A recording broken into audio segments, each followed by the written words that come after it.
Thank you, Madam Chair. Ms. Sweeney, welcome.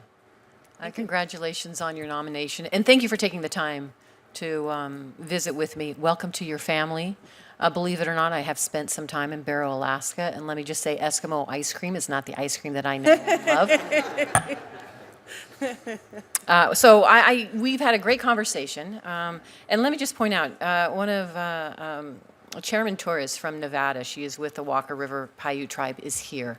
And I have, as you well know, we had this conversation, so many incredible tribal communities in the state of Nevada who all have the same concerns that you've heard from, in a bipartisan way, from all of my colleagues, really, that we need an advocate, somebody who's going to fight for our tribal communities.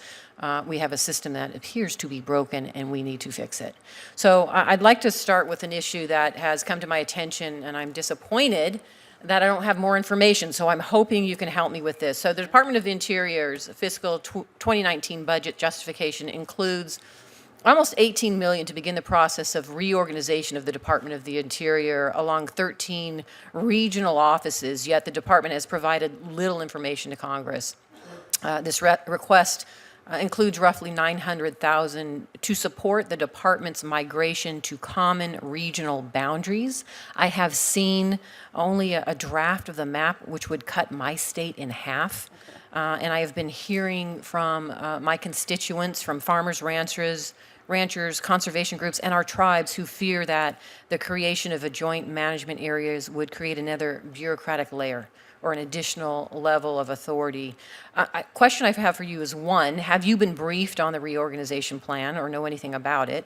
And how would you, to address the concerns that I'm hearing from my constituents, and I'm sure across the country as this reorganization occurs?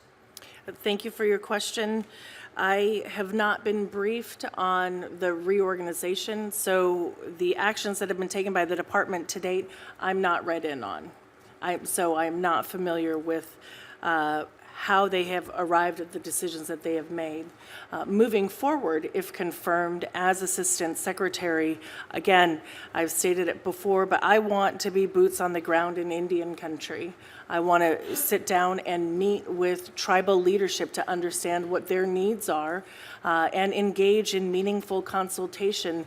And with a reorganization effort that may be underway, then it warrants that engagement.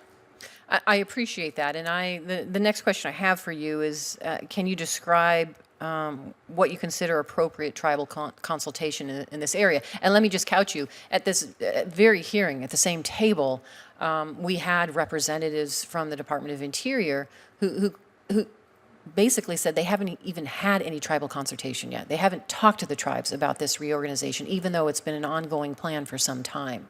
So what do you envision that tribal consultation to look like?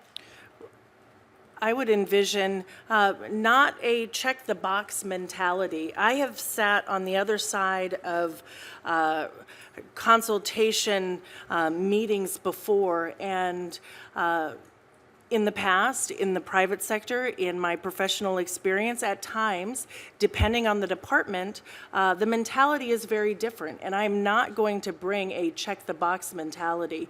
I truly believe in stakeholder engagement, and I believe in going local first, because that is the de-risking agent to any policy project, is understanding that local perspective. And that is the background that I bring coming from the private sector, and the advocacy work that I have done on behalf of our people on the North Slope and in Alaska.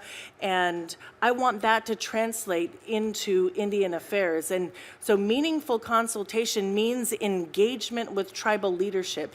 Meaningful consultation means listening and hearing the message, but also working with the tribal communities to find the appropriate answers to advocate for inside the department. And as Assistant Secretary, my role inside the department will be to advocate and aggressively advocate for those policies. And so can I also take that as to be an advocate if you're not invited in to the boardroom to be there to represent tribal communities, that you force your way in, or at least try to be there to be a voice if you're not invited in to represent the tribal communities in this reorganization? I wish you knew my grandmother. I would take that as a yes. Because, well, let's just say I'm persistent. Good, good. That's what I'm looking for. And then a commitment that you would be willing to come back to the committee as well and share with us always information that you need. And I think my colleague Senator Heidkamp said it best. What we're looking for is an advocate here as well. We need to know what we should be doing. We are all here in a bipartisan way to support our tribal communities, to support getting the resources where they need to be. So our goal has been to ensure that we are hearing from you, but you need to also let us know what you need. I welcome the opportunity to work with this committee on such policies. And I have one more question. I know my time is running out, if I may, and it's just a follow-up on Ranking Member Udall's question on monuments.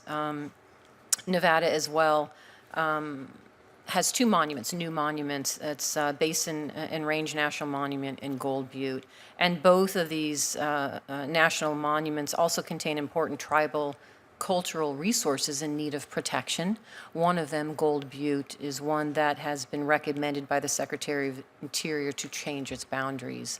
And I guess my question for you is, how will you defend against executive action proposing to diminish or eliminate these national monuments?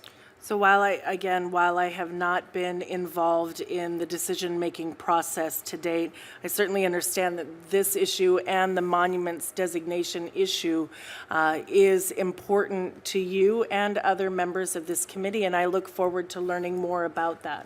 Thank you. Thank you, Madam Chair. I appreciate the extra time.